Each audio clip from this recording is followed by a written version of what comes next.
চলছে তীব্র দাবদাহ। বৈশাখের তপ্ত রোদে গাছ লাগানো অপচয় বলছেন বিশেষজ্ঞরা। পরিকল্পিত বনায়ন আর জলাধারে সহনীয় হবে রাজধানীর তাপমাত্রা।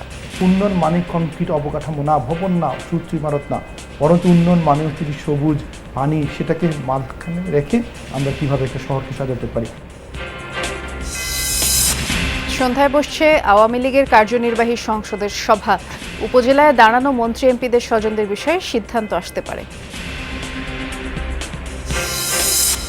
বাংলাদেশের আর্থিক খাতের পরিস্থিতি আগের তুলনায় ভালো জানালো IMF। টাকার উপরে চাপ কমাতে মুদ্রা বিনিময় হার আরও নমনীয় করার পরামর্শ।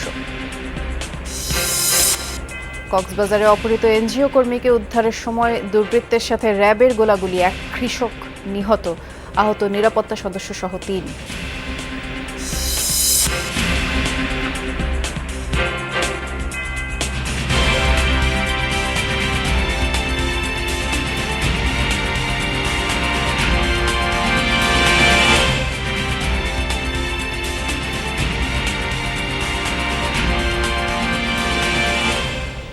শুভেচ্ছা, যমুনা নিউজে সবাইকে আমন্ত্রণ জানাচ্ছি। নুসরাত বৃষ্টির সাথে আছি। শিরোনামগুলো শুনছিলেন।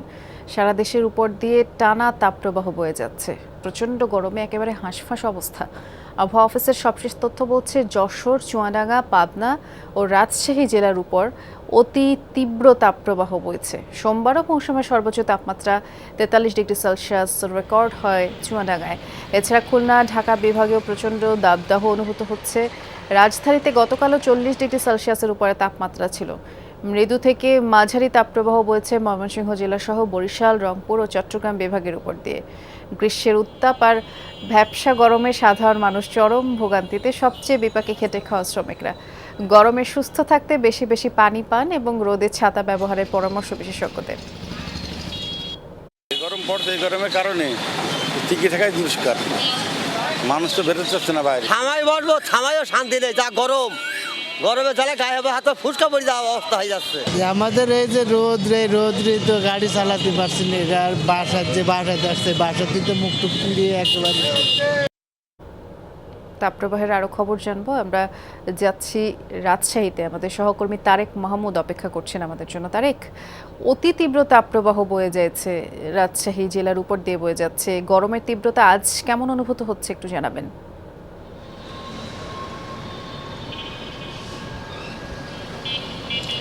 বৃষ্টি এখন সকাল 10টা, কিন্তু আবহাওয়ার পরিবেশ দেখলে, রোদের প্রখরতা দেখলে মনে হবে যে দুপুর 2টা।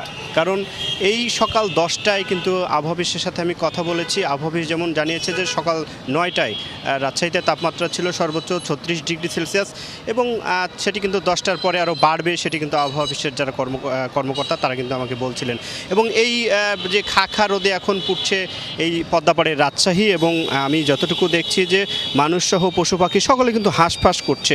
ঘরে বাইরে আসলে কোথাও কোনো স্বস্তি নেই এবং তীব্র তাপদাহের কারণে মানুষ কিন্তু বাইরে কম বের হচ্ছে আমি যতটুকু দেখেছি। এবং আমি রাজশাহীর বিভিন্ন মোড় বাজারে ঘুরে দেখেছি, যেমন খেটে খাওয়া যারা শ্রমিক রয়েছে, দিনমজুর রয়েছে এবং যারা মানুষ রয়েছে তারা কিন্তু এই রাজশাহীর বিভিন্ন রাস্তাঘাটে কিন্তু আসছেন এবং তারা কিন্তু এই তীব্র রোদ উপেক্ষা করে কিন্তু কাজ করছেন। অন্যদিকে যেমনটি দেখছি যে অনেকে কিন্তু বেশিক্ষণ কাজ করতে পারছেন না এই বেশিক্ষণ, এবং সে কারণে বিভিন্ন জায়গাতে গিয়ে গাছের ছায়ায় আশ্রয় নিচ্ছেন। এবং অন্যদিকে কিন্তু রাজশাহীতে যে আম, লিচু সহ যে ফসলগুলো রয়েছে, ফসলের যে সেচের যে কার্যক্রম সেটি কিন্তু ব্যাপকভাবে ব্যাহত হচ্ছে। শুনছিলাম, ধন্যবাদ জানাচ্ছি আপনাকে। এবারে আমরা রাজধানীতে ফিরতে চাই। আমাদের সহকর্মী লামিয়া তিথি বিজয় সরণী এলাকায় অপেক্ষা করছেন। তিথি, ঠিক এই মুহূর্তে এই এলাকায় গরম কেমন অনুভূত হচ্ছে একটু জানাবেন। যারা অফিসগামী আছেন এবং শ্রমজীবীরা যারা আছেন নিশ্চয়ই তো তাদের সাথে কথা বলেছেন, তাদের যে ভোগান্তির চিত্র সেটি জানাবেন। আরেকটি বিষয় জানতে চাচ্ছি, বেশ কিছুদিন যাবতই লক্ষ্য করা যাচ্ছে যে ব্যক্তিগত উদ্যোগেও পানি বিতরণ, ছাতা বিতরণ কর্মসূচি চলছে, সেরকম কিছু আজ চোখে পড়লো কিনা?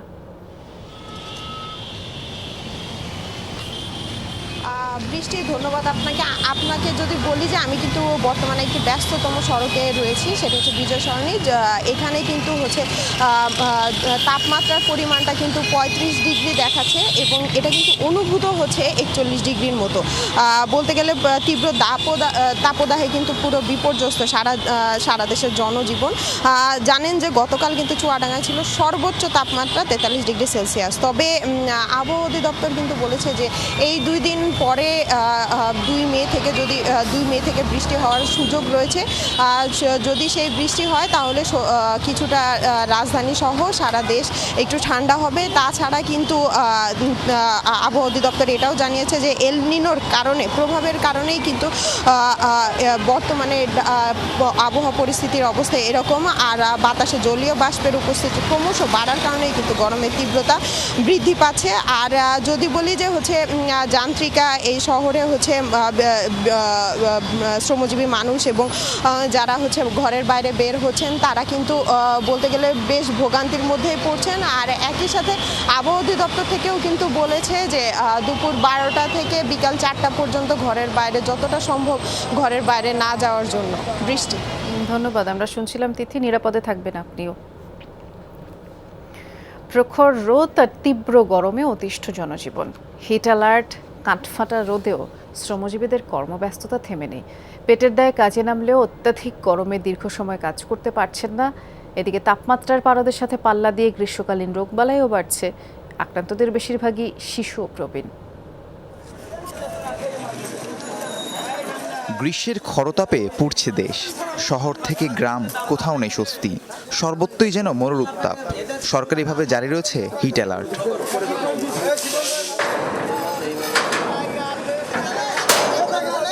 সারা দেশের উপর দিয়ে বইছে মাঝারি থেকে তীব্র তাপপ্রবাহ।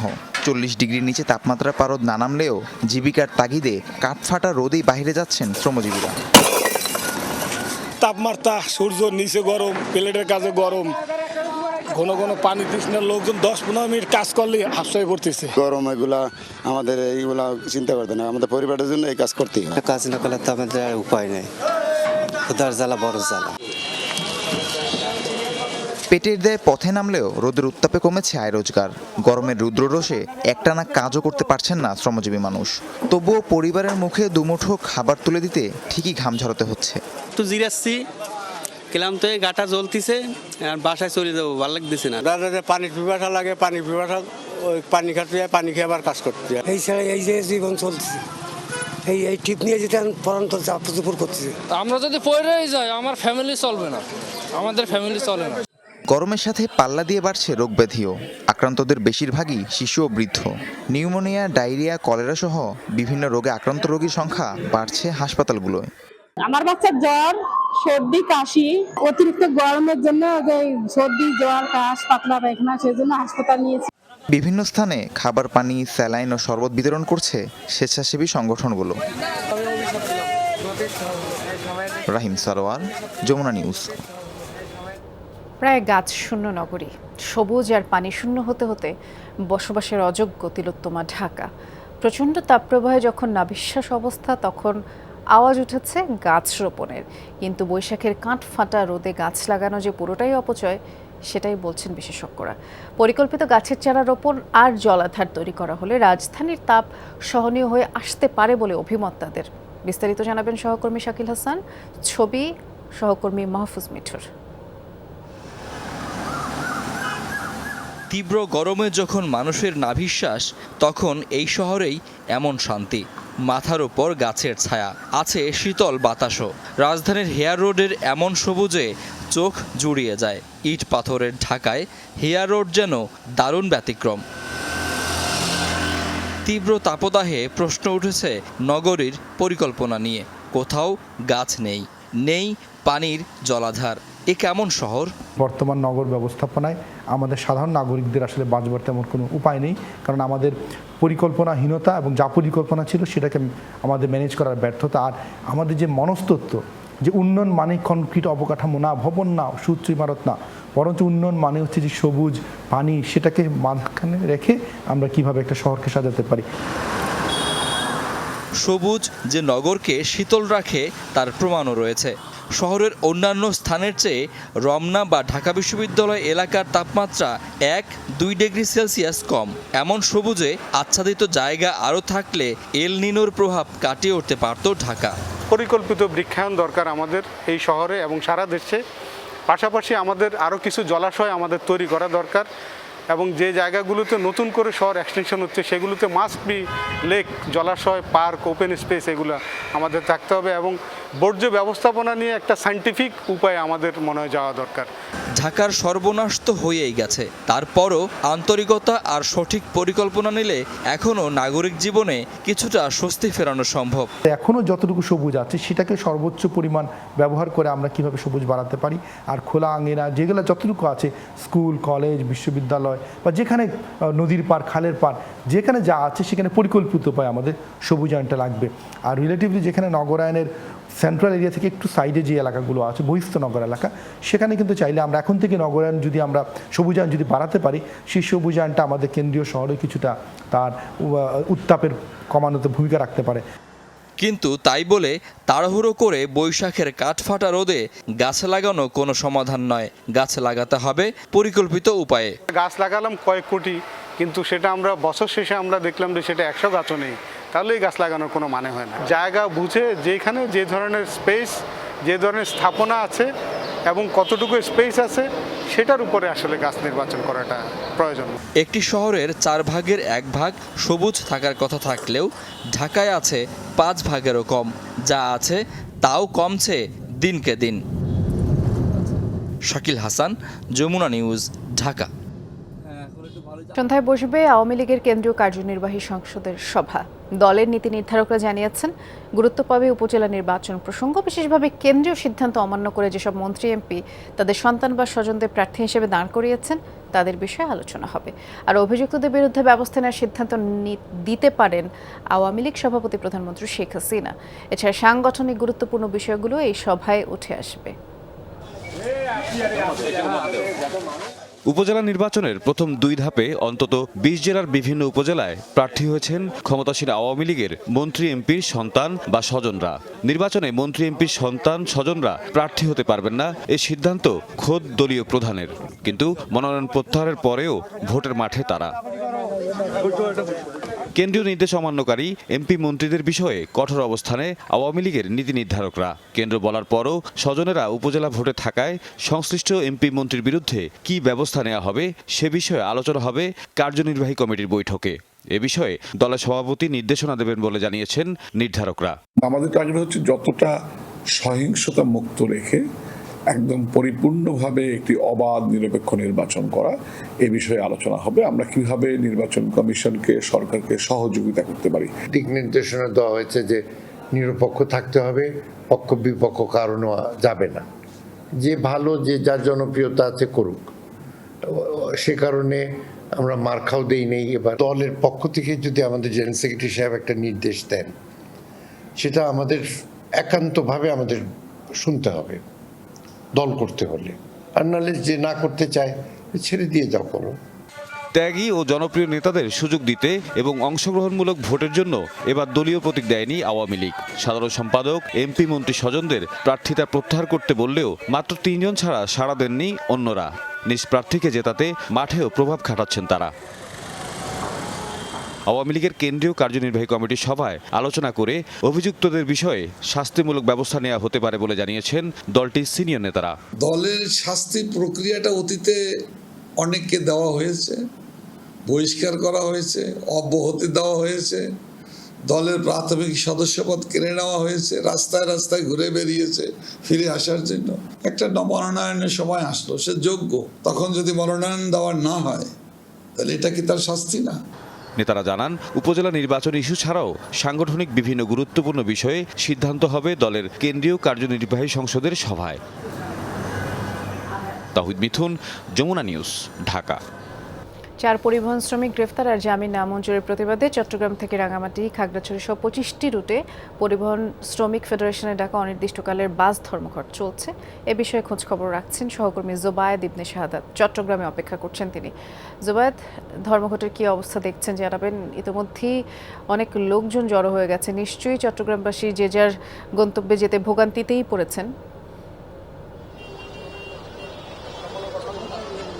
বৃষ্টির ভোগান্তির চিত্রটা কিন্তু খুবই করুণ। সাধারণ মানুষ যারা রাঙ্গামাটি খাগড়াছড়ি রুটে চলাচল করেন তারা কিন্তু বেশ কয়েক ঘন্টা ধরে দাঁড়িয়ে আছেন, এখন পর্যন্ত কিন্তু তারা নির্দিষ্ট গন্তব্যে পৌঁছাতে পারেনি। এবং আপনি নিশ্চয়ই দেখতে পাচ্ছেন এখানে বেশ কয়েকজন শ্রমিক আছেন যারা পরিবহন শ্রমিক, তারা কিন্তু এই নিজেদের যে দাবিটা সেটা মেনে নেয়ার জন্য, যেটা সরকার প্রশাসন যাতে মেনে নেয় সেই জন্য কিন্তু তারা অবস্থান করেছেন। তাদের মধ্যে যেমন একটা দাবি মানার জন্য একটা ক্ষোভ আছে, তেমনি চাপা ক্ষোভ কিন্তু আবার সাধারণ মানুষের মধ্যে আছে। তাদের ভোগান্তি কিন্তু আসলে খুবই দুর্বিষহ সময় পার করছেন তারা। বিভিন্ন যাত্রীরা কিন্তু দেখছি আমরা ভেঙে ভেঙে সিএনজি, মাহিন্দ্রা ম্যাক্সিমা এভাবে ভেঙে ভেঙে গন্তব্যে পৌঁছাচ্ছেন। এবং পরিবহন নেতাদের সাথে আমার কথা হয়েছে, তাদের একটাই দাবি যে পরিবহন শ্রমিকরা এই মুহূর্তে আটক হয়েছেন তাদেরকে যাতে দ্রুত জামিন দেওয়া হয়, এবং সেজন্য তারা কিন্তু এই অবস্থান কর্মসূচিটা রেখেছেন। এবং তারা বলছেন তাদের এই দাবি মেনে না নেওয়া হলে তারা কিন্তু কঠোর থেকে কঠোরতর আন্দোলনে যাবে। বৃষ্টি শুনছিলাম, ধন্যবাদ জানাচ্ছি জুবায়েদ। কক্সবাজারে অপহৃত এনজিও কর্মীকে উদ্ধার অভিযানের সময় দুর্বৃত্তদের সাথে র্যাবের গোলাগুলিতে এক কৃষক নিহত হয়েছে, র্যাব সদস্য সহ কমপক্ষে ৩ জন আহত হয়েছেন। সন্ধ্যায় ভাড়ুয়াখালী ইউনিয়নের মুড়াপাড়ায় ঘটনা। নিহত কৃষকের নাম মোহাম্মদ বায়াতুল্লাহ। র্যাব জানিয়েছে গোপন সংবাদের ভিত্তিতে অপহৃত এনজিও কর্মী মাসুদ চৌধুরীকে উদ্ধারে অভিযান চালায় র্যাব 15। এ সময় চারপাশ থেকে ঘিরে ফেললে র্যাবের উপরে দুর্বৃত্তরা গুলি বর্ষণ করে। আত্মরক্ষায় র্যাবও পাল্টা গুলি ছুড়ে এক পর্যায়ে মূল হোতা মোহাম্মদ ফরহাদকে আটক করা হয়। এই গোলাগুলিতে 4 জন আহত হয়েছে। তাদেরকে হাসপাতালে নিয়ে গেলে কৃষককে মৃত ঘোষণা করেন চিকিৎসক। ঘটনায় জড়িত বাকিদের গ্রেপ্তারে অভিযান অব্যাহত আছে। সোমবার বিকেলে মুড়াপাড়ায় এনজিও কর্মকর্তা মাসুদ চৌধুরী ক্ষুদ্র ঋণের কিস্তি টাকা সংগ্রহ করতে গেলে তাকে অপহরণ করা হয়। উভয় পক্ষের গোলাগুলিতে আমাদেরও একজন র্যাব সদস্য আহত হয় এবং ওখানে আরও কয়েকজন সদস্য আহত হয়, যারা বর্তমানে এই কক্সবাজার সদর হাসপাতালে চিকিৎসাধীন অবস্থায় আছে। জিম্মি যাকে করা হয়েছিল, যে মাসুদ নামে যে প্রত্যাশী এনজিও কর্মী মাসুদ, তাকে আমরা মুমূর্ষু অবস্থায় তাকে উদ্ধার করা হয়েছে। দিনাজপুরে বোচাগঞ্জ উপজেলায় পুলিশের গাড়িতে হামলা ও ভাঙচুরের ঘটনায় মামলা হয়েছে, 10 জনকে আটক করা হয়েছে। পুলিশ জানায় গতকাল বিকেলে ট্রাক্টরের ড্রাইভার মনোয়ার আর হেলপারকে আটক করে স্থানীয়রা। পরে 999-এ কল দিয়ে উদ্ধারের জন্য সহায়তা চায় মনোয়ারের বাবা জিয়াউল। উপজেলার ঈশানিয়া গ্রামে পৌঁছে আটককৃতদের উদ্ধারের জন্য যায় পুলিশ সদস্যরা, আর তখন স্থানীয় লোকজনের হামলায় এক পুলিশ সদস্য সহ 2 জন গুরুতর আহত হয়। বর্তমানে তারা হাসপাতালে। পরে পুলিশ বাদী হয়ে 20 জনের নাম উল্লেখ করে মামলা করে।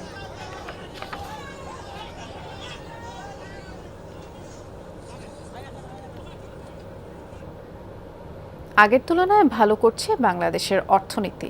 সবশেষ মুদ্রানীতি আর্থিক খাতে ইতিবাচক প্রভাব ফেলেছে, আর এ ধারা চললে আগামী 2 বছর জিডিপির প্রবৃদ্ধি বাড়বে। তবে রিজার্ভের উপরের চাপ কমাতে মুদ্রা বিনিময় হার নমনীয় করার বিকল্প নেই, এমন মন্তব্য করেছেন IMF এর পরিচালক কৃষ্ণা শ্রীনিবাসন। সকালে আঞ্চলিক আউটলুক প্রতিবেদন প্রকাশ নিয়ে সংবাদ সম্মেলন করেন তিনি। বৈশ্বিক অর্থনীতি যে সংকট কাটিয়ে উঠছে সেই আভাস মিলেছে IMF এর সবশেষ সম্মেলনে। ওয়াশিংটনের সেই আয়োজনে সংস্থাটি জানায় বড় উদযাপনের সুযোগ নেই, কেননা নতুন যুদ্ধের দামামা থাকায় বৈশ্বিক প্রবৃদ্ধি হবে মাত্র 3.2%, বেশ ধীরে কমছে মূল্যস্ফীতি। সেখানে গ্লোবাল আউটলুক প্রতিবেদন প্রকাশের পর মঙ্গলবার এশিয়া ও প্যাসিফিক অঞ্চলের জন্য আলাদা রিপোর্ট তুলে ধরে IMF। সংবাদ সম্মেলন হয় সিঙ্গাপুর থেকে। জানানো হয় এশিয়া মহাদেশে তুলনামূলক দ্রুত মূল্যস্ফীতি কমেছে। ভারত ও চীনে সরকারি বিনিয়োগ বৃদ্ধির ইতিবাচক প্রভাব পড়ছে অর্থনীতিতে। নতুন সুখবর দিচ্ছে প্যাসিফিক অঞ্চলে পর্যটকদের বাড়তি আনাগোনা। বিশ্বব্যাপী মূল্যস্ফীতি কমা ও কেন্দ্রীয় ব্যাংকের সুদের হার নিয়ন্ত্রণ অর্থনীতিতে ভারসাম্য আনছে। চীন ভালো খারাপ 2 ধরনের বার্তাই দিচ্ছে, কেননা দেশটিতে সার্বিক বিনিয়োগ বাড়লেও আবাসন খাতে মন্দাভাব রয়েছে। আগামীতে যুক্তরাষ্ট্রের সাথে দেশটির সম্পর্ক কোথায় যায় সেটাও ভেবে দেখার অবকাশ রয়েছে। সংবাদ সম্মেলনে প্রশ্ন আসে বাংলাদেশ ইস্যুতে। IMF জানায় বড় কোনো সংখ্যা নেই, সে কারণে বাংলাদেশের জিডিপির প্রবৃদ্ধি আগামী 2 বছর বাড়বে। Bangladesh was a country which proactively reached out to the IMF for support for its homegrown program. Bangladesh bank ও IMF বেশ কিছু বিষয়ে একসাথে কাজ করছে।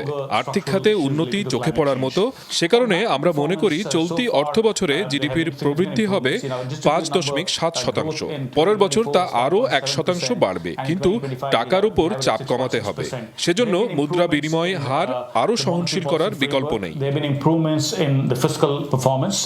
ঋণের তৃতীয় কিস্তি ছাড় নিয়ে গত কয়েকদিন ধরে বাংলাদেশ ব্যাংকের সাথে বৈঠক করছে আন্তর্জাতিক মুদ্রা তহবিল IMF। তৌহিদ হোসেন, যমুনা নিউজ, ঢাকা। 2 মাসের নিষেধাজ্ঞা শেষে কাল থেকে নদীতে শুরু হচ্ছে ইলিশ সহ সব ধরনের মাছ আহরণ। পানিতে নামার প্রস্তুতি নিচ্ছে চাঁদপুর এবং ভোলার জেলেরা। আর শেষ মুহূর্তের তোড়জোড়ে সবাই ব্যস্ত। কাঙ্ক্ষিত মাছ শিকার করে ধার দেনা পরিশোধের আশা জেলেদের। জেলে পল্লীতে এখন রাজ্যের ব্যস্ততা। 2 মাসের নিষেধাজ্ঞা শেষে আবারও দল বেঁধে নামতে হবে নদীতে। নদীতে মাছ শিকারের জন্য জাল আর নৌযান সারাই করে নিচ্ছেন শেষ মুহূর্তে। ব্যস্ত সময় কাটছে ভোলা ও চাঁদপুরের মৎস্যজীবীদের। এবছর নদীতে কাঙ্ক্ষিত মাছ পাওয়ার আশা তাদের। 30 তারিখ অভিযান শেষ, তারপরে আমরা মনে করি নদীতে আবার মাছ ধরবো। জাল ফাল নৌকা ধন লাইন করতে আসি, অভিযানের পরে নদীতে নেমে মাছ ধরবো। আনন্দ করে যামু, গোবার চালিয়া খামু, বড় মাছ ধরবো, বেচমু। এবার আশা করি ইলিশ মাছ অভিযানের পরে আমরা ধরবো, বাল বাচ্চারা খাওয়াবো। অভিযানের পরে মাছ টাছ ধরিয়া এই দাঁড়টান আমরা পরিশোধ করব। মৎস্য কর্মকর্তারা বলছেন নিষেধাজ্ঞাকালে নিবন্ধিত জেলেদের দেওয়া হয়েছে খাদ্য সহায়তা। আমাদের এই অভিযানকালীন সময়ে যারা এই আইন ভঙ্গ করেছে তাদেরকে আমরা মোবাইল কোর্টে নিয়ে এসেছি এবং প্রায় 300-র মতো জেলে আমাদের ভ্রাম্যমাণ আদালতের মাধ্যমে বিভিন্ন মেয়াদে জেল করা হয়েছে এবং এই পাশাপাশি অর্থদণ্ডের দণ্ডিত করা হয়েছে। আমরা আশা করি যে জেলেরা ব্যাপক পরিমাণে তাদের ইলিশ তারা পাবে কাঙ্ক্ষিত মাত্রায় এবং আমরাও যেটা মনে করি আমাদের ইলিশের লক্ষ্যমাত্রা আমরা নির্ধারণ করেছি সেটিও আমরা পূরণ করতে সক্ষম হব। ইলিশের প্রজনন বৃদ্ধির জন্য মার্চ ও এপ্রিল মাসে অভয়ারণ্যে বন্ধ থাকে মাছ শিকার। রাফিকাতুন নিসা, যমুনা নিউজ। তীব্র দাবদাহে ভারতের কেরালায় 2 জনের প্রাণ গেছে। সোমবার এই তথ্য নিশ্চিত করে স্থানীয় গণমাধ্যমগুলো। নিহত 2 জনের একজনের বয়স 90, অন্যজনের 53। রোববার তাদের মৃত্যু হয়। তবে হিটস্ট্রোক নাকি গরমজনিত অন্য কোনো শারীরিক সমস্যার কারণে এই মৃত্যু তা জানা যায়নি। আবহাওয়া দফতর জানায় সপ্তাহ জুড়েই ভারতের তাপমাত্রা 40 ডিগ্রির উপরে, দক্ষিণাঞ্চলে যা আরও কয়েক ডিগ্রি বেশি অনুভূত হচ্ছে। আগামী মাসেও দেশ জুড়ে তাপপ্রবাহ থাকবে। এই পরিস্থিতিতে সবাইকে বেশি করে পানি, ফলমূল, ডাবের পানি সহ অন্যান্য তরল খাবার গ্রহণের পরামর্শ দিচ্ছেন চিকিৎসকরা। গেল বছরও হিটওয়েভে শতাধিক প্রাণহানি ঘটেছিল ভারতে। প্রচণ্ড দাবদাহে পুড়ছে দক্ষিণ ও দক্ষিণ পূর্ব এশিয়ার দেশগুলোর, যার মধ্যে সবচেয়ে খারাপ পরিস্থিতি ফিলিপাইনে। দেশটিতে তাপমাত্রা 50 ডিগ্রি সেলসিয়াস ছুঁয়েছে। গরম থেকে বাঁচতে বন্ধ ঘোষণা করা হয়েছে দেশটির সব শিক্ষা প্রতিষ্ঠান। রোববার দেশটির শিক্ষামন্ত্রী এই নির্দেশনা দিয়েছেন এবং বিবৃতিতে জানানো হয়েছে সরকারি স্কুলগুলোতে শীতাতপ নিয়ন্ত্রিত শ্রেণীকক্ষ না থাকায় এই সিদ্ধান্ত। বিকল্প উপায় হিসেবে অনলাইনে ক্লাস চলবে। গেল মাস থেকেই তীব্র গরম ফিলিপাইনে, তবে চলতি মাসে সেটি অসহনীয় অবস্থায় পৌঁছেছে। অতিরিক্ত বিদ্যুৎ উৎপাদনের চাপ নিতে না পেরে এপ্রিলের শুরুতেই দেশটির 13টি পাওয়ার প্ল্যান্ট বন্ধ হয়ে যায়। আবহাওয়া দফতর জানায় আগামী 2 দিনের মধ্যে প্রায় 13 ডিগ্রি কমে তাপমাত্রা 37 ডিগ্রি সেলসিয়াসে পৌঁছাবে, কিন্তু তা 45 ডিগ্রির মতোই অনুভূত হবে, যা বেশ বিপজ্জনক। হিটস্ট্রোকও হতে পারে বলে চিকিৎসকরা সতর্ক করেছেন। ভয়াবহ দুর্ঘটনার সাক্ষী হলো লাতিন দেশ পেরু। কমপক্ষে 25 জনের প্রাণ গেছে, গুরুতর আহত হয়েছে 13 জন। এই ঘটনায় দেশটির আজাকুচু শহরে 3 দিনের শোক ঘোষণা করা হয়েছে। সোমবার স্থানীয় কর্তৃপক্ষ এই তথ্য জানায়। জানা গেছে রোববার রাতে এই দুর্ঘটনা হয়। স্থানীয় গণমাধ্যমগুলো জানায় দুর্গম পাহাড়ি পথ দিয়ে সরচুকো শহরের দিকে যাচ্ছিল যাত্রীবাহী বাস। নিয়ন্ত্রণ হারিয়ে পথে সেটি খাদে পড়ে যায়। এ সময় যানটি বেশ কয়েকবার উল্টে যায়। উদ্ধারকর্মীরা জানিয়েছে প্রায় 500 ফুট উঁচু থেকে খাদে পড়ে বাসটি। দুর্গম আর পাথুরে রাস্তার কারণে পেরুর পার্বত্য এলাকাগুলোর প্রায় এমন সড়ক দুর্ঘটনা ঘটে। গেল বছর সেপ্টেম্বরেও বাস খাদে পড়ে 24 জন নিহত হন।